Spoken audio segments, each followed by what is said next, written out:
Hola, ¿qué tal? Muy buenas tardes, ¿cómo están? Mi nombre es Elisa Gaona y como todos los miércoles estoy con ustedes, me formé como pediatra y como gastroenteróloga pediatra. Y hoy tengo un invitado muy especial que es el doctor Vicente González. ¿Qué onda, Vicente? ¿Cómo estás? Elisa, gracias por la invitación. Estoy muy contento por estar aquí contigo y con todas las mamás que están contigo. Gracias, muchísimas gracias. Y el doctor Vicente González, para que lo conozcan, él es neurocirujano pediatra. Y si se preguntaban qué es un neurocirujano pediatra, hoy lo vamos a definir. Bueno, no a definir, sino vamos a platicar al respecto. Pero es importante que sepan que él lleva una gran preparación. Además de estudiar medicina, él hizo primero cirugía general, después 5 años de cirugía, de neurocirugía, y después 2 años de neurocirugía pediátrica en el Hospital Infantil de México Federico Gómez, y ahí fue donde nos conocimos con fortuna. Y hoy vamos a tocar varios temas que a veces no sabemos que son temas del neurocirujano, pero hoy lo sabrán. Entonces el primero, bueno, yo creo que lo primero es saber qué padecimientos son los que más frecuentemente ve un neurocirujano pediatra. Cuéntanos, Vicente.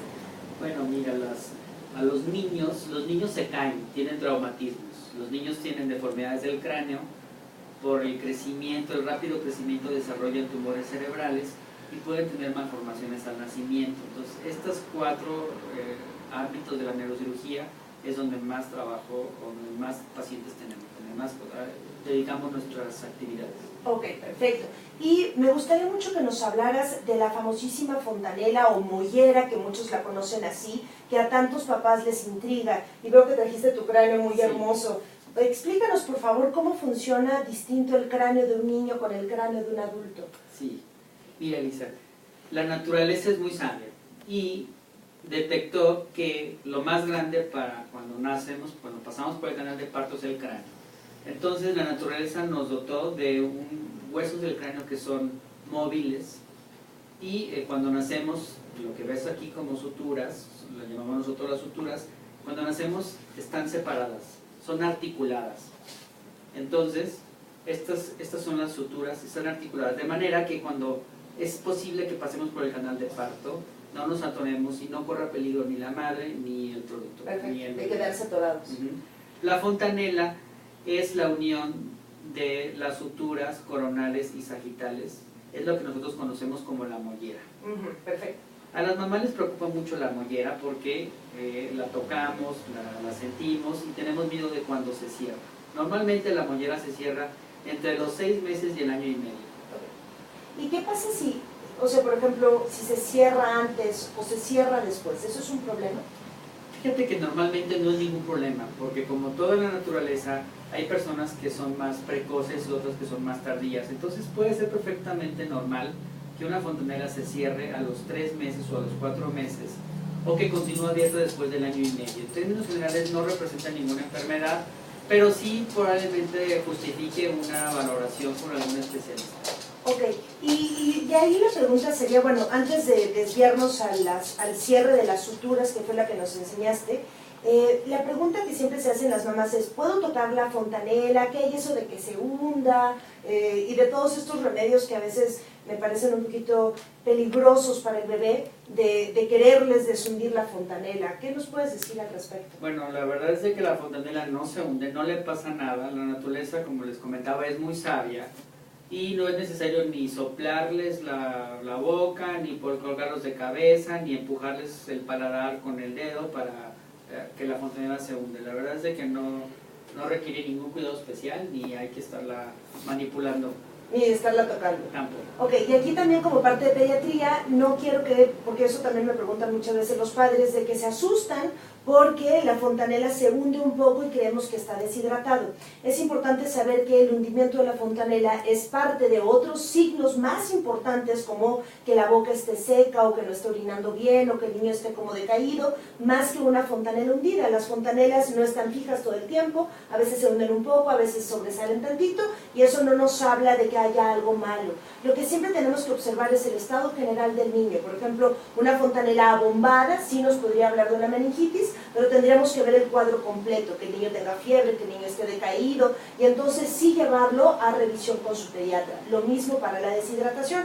Una fontanela hundida no necesariamente habla de que esté deshidratado, sino se acompaña de otros signos y síntomas, ¿no? Esa parte es importante. Bien, entonces, si se tarda más tiempo en cerrar la fontanela, como a los 2 años, no pasa nada. No hay ningún problema, no es de cuidado. Ok, eso es algo muy importante. ¿Y qué hay del cierre de las, o sea, qué pasa si se cierran las suturas que tú dijiste que son como donde se unen estos huesos? Sí, Elisa, mira, las suturas se van osificando conforme va creciendo el bebé y tiene el objetivo de proteger algo muy importante que está dentro del hueso del cráneo, que es el cerebro. Este es un proceso muy dinámico y la enfermedad radica en el cierre prematuro, es decir, que la sutura se cierre antes de tiempo. Esto es algo muy evidente, todo el cierre prematuro de una sutura se llama sinostosis. Y las sinostosis normalmente ocurren, se diagnostican al nacimiento. En cuanto el bebé nace es posible detectar que hay alguna anormalidad en alguna sutura y en el primer año de vida es muy evidente. Esto no mejora con el tiempo y cualquier padre, cualquier madre puede diagnosticar que el cráneo de su hijo tiene una forma anormal. Esto generalmente se debe al cierre prematuro, vuelvo a mencionarles, es el cierre antes de tiempo de una de las suturas craneales. Normalmente es esta sutura, pero también puede ser la sutura coronal o la sutura lamboidea, en cuyo caso se le va a llamar a la enfermedad plagiocefalia anterior o plagiocefalia posterior. Afortunadamente no son muy frecuentes. Ok, y fíjate que qué bueno que tocas esto de la plagiocefalia, porque sé que hay unas plagiocefalias que son normales, posturales, y hay otras que no, como lo que tú estás comentando. Entonces, ¿cuándo un padre tiene que alertarse? Porque dices que al año el padre puede diagnosticar. ¿Cómo hacen este diagnóstico? Bueno, normalmente los padres llegan conmigo a mi consultorio con un bebé de 3, 4 o 5 meses y sucede que con la vida moderna normalmente tenemos a los bebés en casa, están acostados, están en un bambineto y la mayor parte del tiempo tienen muy poca actividad. Esto es frecuente en el niño menor a 3 meses. Entonces el cráneo, al estar siempre acostado, sufre un moldeamiento. Como hemos hablado, las suturas no están unidas y lo que se presiona pues adquiere una forma muy particular. Esto es muy característico de la llamada plagiocefalia posterior, ¿sí? Esto es en la parte posterior del cráneo y cuando el papá ve al niño le nota que la parte de atrás está chueca. Estas craneosinostosis no verdaderas o plagiocefalias posturales no son muy importantes desde el punto de vista clínico porque no requieren ningún tratamiento. Cuando el bebé cumple más de 6 meses ya no se están quietos en su bambineto ni en la cama, quieren darse la vuelta, están levantando la cabeza, entonces el cráneo ya no está en esta posición. Claro, todo el tiempo. El bebé tiene más actividad y no es necesario ninguna medida. Se han inventado algunos cascos para este tipo de enfermedades, se les pone un casco y en vez de que el cráneo esté recargado sobre el bambineto, ahora hay un casco. Sin embargo, como les comenté, como el bebé se mueve después de 6 meses, es imposible que esté quieto.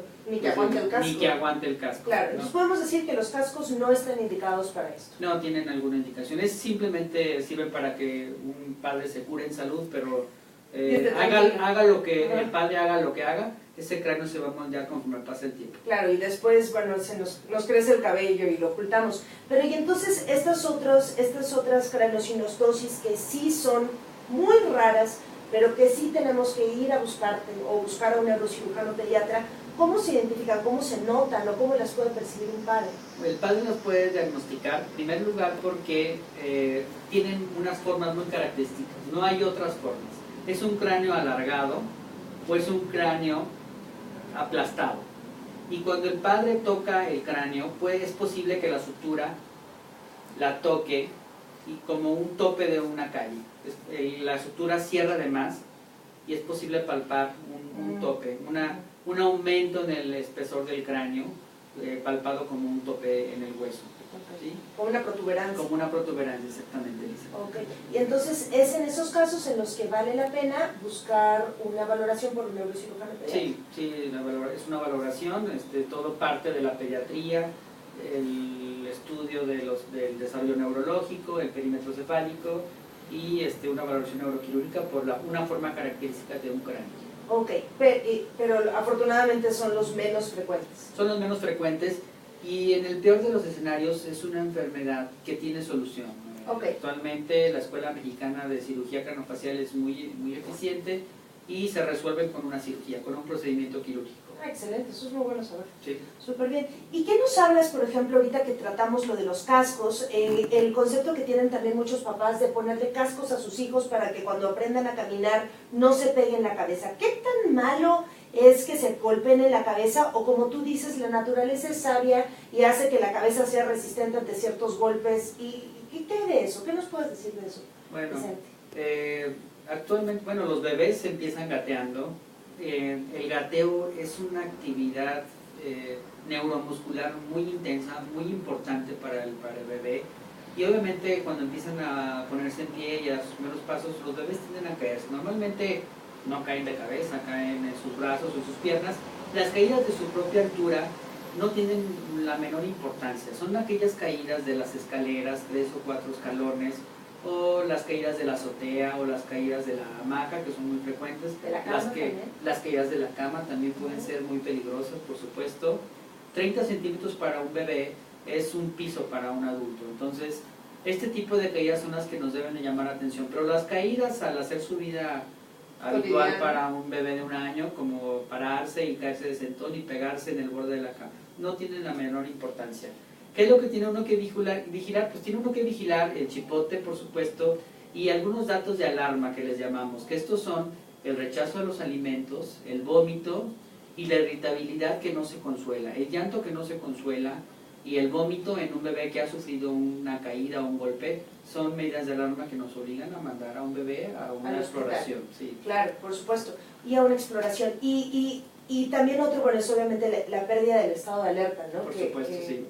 Que se quede inconsciente. Ok, pero si no hay esto, y ahorita que dijiste lo de los chichones, muchos me preguntan, es que si no le sale chichón es peligroso porque está por dentro, y si le sale un chichonote gigante es súper peligroso. ¿Qué hay de esto? O sea, ¿realmente el tamaño de un chichón o su ausencia o presencia nos puede hablar de algo? ¿O son más bien los signos de alerta, los síntomas de alerta los que nos tienen que tener en atención? Un chipote es un aumento de volumen que está por fuera del cráneo, y un golpe pequeño, un golpe fuerte pueden dar el mismo tamaño de chipote. Ok, perfecto. Entonces, el chipote no tiene la menor importancia porque esto defendió lo que estaba dentro del cráneo, que es el cerebro. Y cuando el cerebro está lastimado, tenemos alteraciones del estado de alerta, estamos somnolientos, estamos irritables porque les duele. Uno puede decir que les duele, pero un bebé de 1 año no puede. Simplemente está irritable, no se consuela, rechaza el alimento y todo lo que come lo vomita.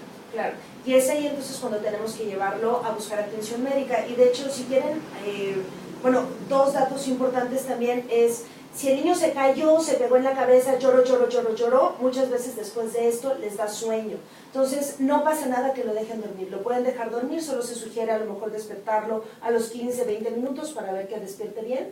Sí. Y pero no prohibirles el sueño porque luego van a estar todavía más irritables. Y la otra cosa que también cabe la pena mencionar es las camas deberían ir en el piso.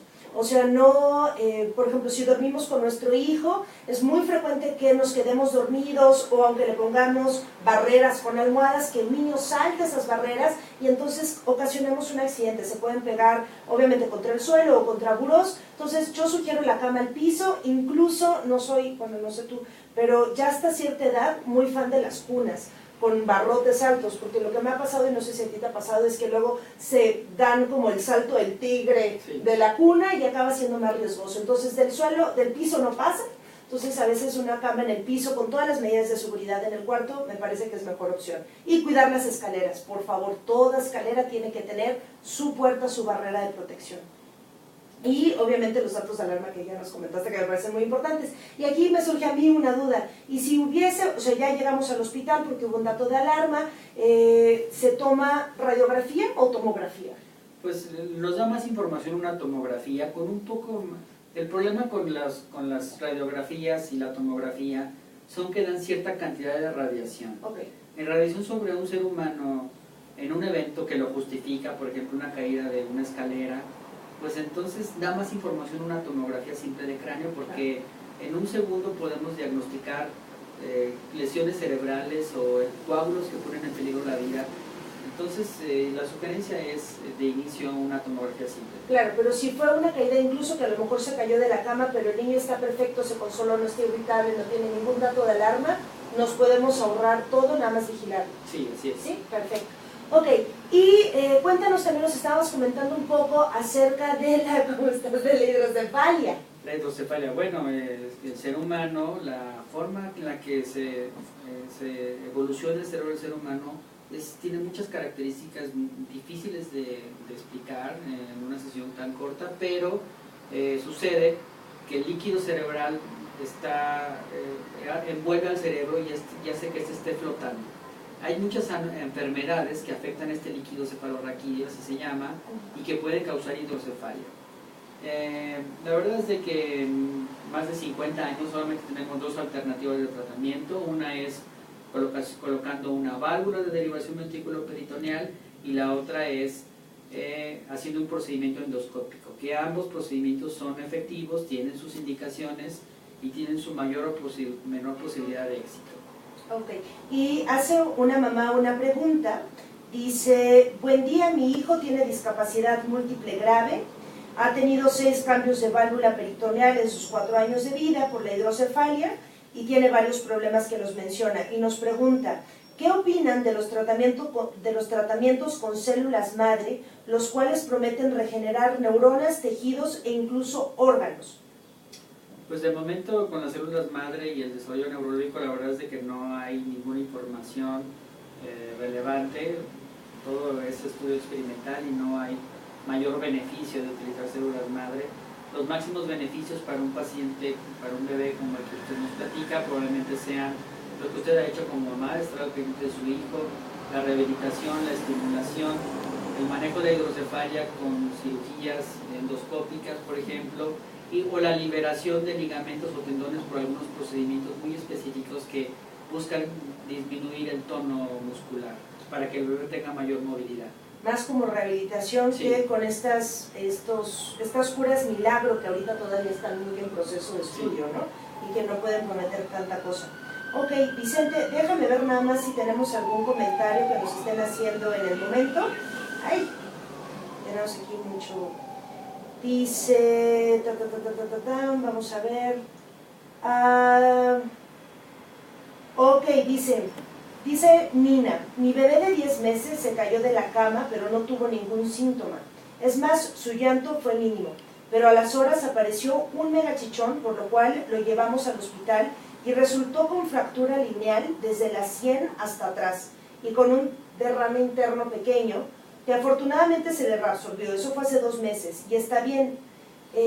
Solamente quiero hacer este comentario para que por favor los lleven a revisión si se cayeron con su pediatra y ya, para que él decida hacerle estudios. Nina, es muy interesante. Lo que sucede es de que el cráneo de un bebé de menos de 1 año es diferente al cráneo de un bebé de más de 1 año. Okay. Entonces una caída muy pequeña para un bebé de 3 meses, de 4, de 10 meses, como el caso de tu bebé, por supuesto que es un trauma importante.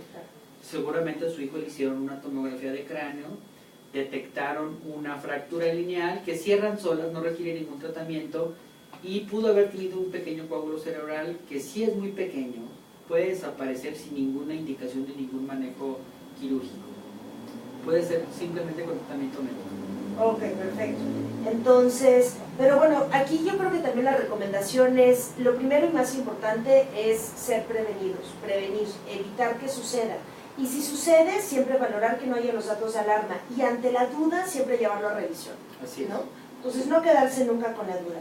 Perfecto. Y una última pregunta, dice Pau: a mi bebé se le cerró la fontanela, le diagnosticaron craneosinostosis escafocefalia, tuvo una cirugía de reconstrucción craneal y quiero saber si este patrón es genético en caso de que quiera tener otro bebé. Bueno, el cierre prematuro de la sutura sagital es el más frecuente de todos, se llama escafocefalia. La verdad es que no hay ninguna asociación genética, estas son cosas que suceden en el ser humano una vez en la vida, difícilmente se repiten. Es la craneosinostosis más noble de todas, porque los niños se recuperan de manera íntegra, tienen un desarrollo neurológico normal. Específicamente para su pregunta, no corre ningún riesgo, sería algo de lo que como comprar un billete de lotería y sacarse el premio mayor 2 veces consecutivas. Estas cosas normalmente no suceden. Ok, perfecto. Sí. Vicente, no sé si nos quieras comentar algo más. Bueno, nada más, por último, hemos hablado todas las enfermedades del niño, las enfermedades neuroquirúrgicas del niño. La última que me faltaría hablar es sobre los tumores cerebrales. Claro. El cerebro del ser humano crece tanto en el primer año de vida, en los primeros 3 años de vida, donde un pequeño error en este crecimiento puede generar un tumor cerebral. De hecho, a los niños les dan tumores de la sangre, linfomas o leucemias, y les dan tumores cerebrales. Normalmente un padre puede diagnosticar que su hijo puede tener un tumor cerebral porque tienen dolor de cabeza, irritabilidad, vomitan y tienen alteraciones para caminar. Ellos caminan como borrachitos, ampliando la base de sustentación, una marcha desequilibrada y pueden tener crisis convulsivas. Estos 5 datos son los datos de alarma para buscar alguna atención neurológica especializada. Ok, qué bueno que lo comentas porque eso es muy importante y sobre todo porque aquí la intención de hacer estos videos es que ustedes como padres puedan ser los primeros que detecten y lleven de manera temprana a sus hijos al pediatra o en este caso al neurocirujano pediatra. Entonces nada más me queda agradecerles por su presencia y espero que si les gustó compartan este video y le agradezco nuevamente a Vicente. Vicente, tú estás en el Hospital Infantil de México Federico Gómez y tienes consulta privada. Sí, yo trabajo en el Hospital Infantil de México Federico Gómez, tengo un consultorio en el Hospital de Ángeles de Interlomas, consultorio 370. Me encantará que me dejes tu teléfono después para enviarte pacientes. Y pues muchísimas gracias a todos y nos vemos el siguiente miércoles. Y repito, si les gustó, difundan, porque esta es información que me parece vale mucho la pena compartir. Muchísimas gracias a todos y nos vemos a la próxima. Gracias.